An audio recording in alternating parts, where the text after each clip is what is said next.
માન્ય શ્રી ઇમરાનભાઈ ખેડાવાલા. માન્ય અધ્યક્ષશ્રી, આપના મારફતે માન્ય અધ્યક્ષશ્રી મંત્રીશ્રીને પૂછવા માંગુ છું કે રાજ્યમાં થયેલા કમોસમી વરસાદ અને માવઠાના કારણે ખેડૂતોને પાકને જે નુકસાનની સહાય ચૂકવવામાં કેટલી રકમ કૃષિ સહાય પેકેજ તરીકે જાહેર કરવામાં આવી? માન્ય અધ્યક્ષશ્રી, બીજો મારો પ્રશ્ન છે કે આ પેકેજનો પરિપત્ર ક્યારે કરવામાં આવ્યો? ઉપરોક્ત પેકેજ કેન્દ્ર સરકાર અને રાજ્ય સરકારના એમાં કેટલો ફાળો છે? ઉપરોક્ત સહાય હપ્તામાં ચૂકવવામાં આવે છે કે કેમ? જો હા હોય તો હપ્તામાં ચૂકવવામાં કારણો શું છે? અને નુકસાનની સહાય ખેડૂતોને ચૂકવવાની બાકી હોય તો તેના કારણો શું છે? માન્ય અધ્યક્ષશ્રી, મંત્રીશ્રી પાસેથી હું જાણવા માંગુ છું. માન્ય મંત્રીશ્રી. માન્ય અધ્યક્ષશ્રી, 10,000 કરોડ રૂપિયાનું પેકેજ, સૌ પ્રથમવાર ઐતિહાસિક પેકેજ આ રાજ્યના ખેડૂતો માટે ભારતીય જનતા પાર્ટીની ભૂપેન્દ્રભાઈની સરકારે માન્ય અધ્યક્ષશ્રી આપ્યું છે. માન્ય અધ્યક્ષશ્રી, 31/12ની સ્થિતિએ એમણે જે માન્ય અધ્યક્ષશ્રી વાત કરી છે એમાં જવાબ છે, પણ એ પછી પણ માન્ય અધ્યક્ષશ્રી જેટલા પણ ખેડૂતોએ માન્ય અધ્યક્ષશ્રી મને જણાવતા આનંદ થાય છે. હું એવું માનું છું કે કદાચ આપણે તપાસ કરીએ ઇમરાનભાઈ, તો તમારા શાસનમાં પણ આટલા ઝડપથી આ પ્રકારની જીઆર થવો 7 દિવસમાં. માન્ય અધ્યક્ષશ્રી, પંચરોજકામ થઈને મુખ્યમંત્રીશ્રી 3 દી કીધા, અમે 7 દી કીધા, એ કુલ મળીને થોડા દિવસોની અંદર 3 દિવસની અંદર પંચરોજકામ થવું એ ગુજરાતની ધરતી નહીં, ભારતની ધરતીમાં પહેલી વખત માન્ય અધ્યક્ષશ્રી બોલ્યું છે. માત્ર ખેડૂતોને મદદ કરીને બેઠો કરવાનો ભાવ, અમે કોઈ ઉપકારના ભાવથી, આપણો બધાની સહિયારી જવાબદારી છે. એ બેઠો થાય, કુદરત સામે બાદ ભીડવા માટે હંમેશા એ તત્પર હોય છે. માન્ય અધ્યક્ષશ્રી, જેટલી પણ અરજીઓ આવી છે એ અરજીઓની અંદર માન્ય અધ્યક્ષશ્રી લગભગ 33 લાખની આસપાસ અરજીઓ આવી હતી.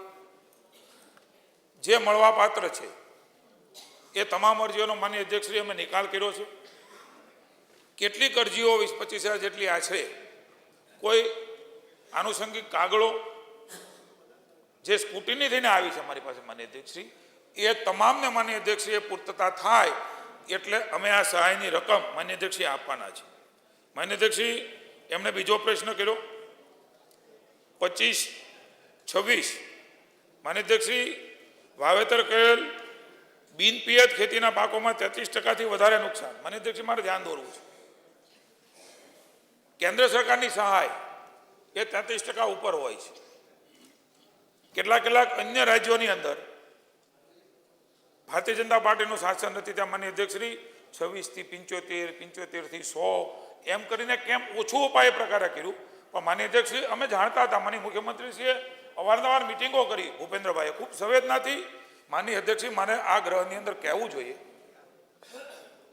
માનની ભૂપેન્દ્રભાઈ કાયમ કહે છે કે સરકારે એમને બેઠો કરવા માટે થઈને મદદ કરીએ છીએ, પણ કદાચ જે નુકસાન થયું ને માન્ય અધ્યક્ષશ્રી, એના આત્મવિશ્વાસના આધારે ઊભું કરી શકે, એને બેઠો કરવા માટેની સહાય એ આપણે આપીએ છીએ ને માન્ય અધ્યક્ષશ્રી, એના કારણેનો જે આત્મવિશ્વાસ વધે છે.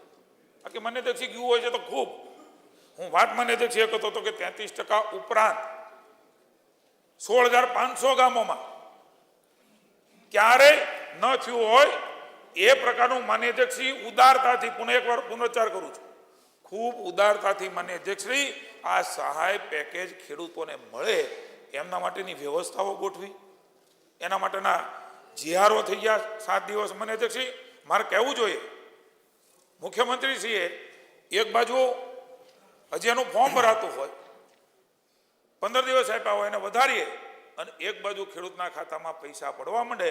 માન્ય અધ્યક્ષશ્રી, એટલા માટે જ મને એવું લાગે છે કે ખેડૂતોના માટે નીકળેલી યાત્રાઓ ફ્લોપ ગઈ, કારણ કે ખેડૂતો સમજે છે કે ભારતીય જનતા પાર્ટીની સરકારે સાચા અર્થમાં સંવેદનાથી એમના ખાતામાં સીધા જ પૈસા માન્ય અધ્યક્ષશ્રી જમા કર્યા.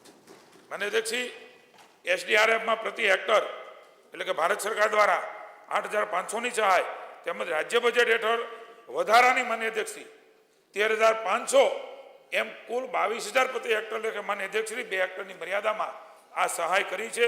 માન્ય અધ્યક્ષશ્રી, વર્ષાયુ અને પિયત પાકોમાં 33% કે તેથી વધુના નુકસાન માટે SDRFના નોંધ માન્ય અધ્યક્ષ એમણે ભારત સરકારની વાત કરી છે, ત્યારે પ્રતિ હેક્ટર મળવાપાત્ર 17,000ની સહાય તેમજ રાજ્ય બજેટ હેઠળ માન્ય અધ્યક્ષશ્રી 5,000 એમ કુલ 22,000 બંને રીતે માન્ય અધ્યક્ષે એમને ગણ્યા છે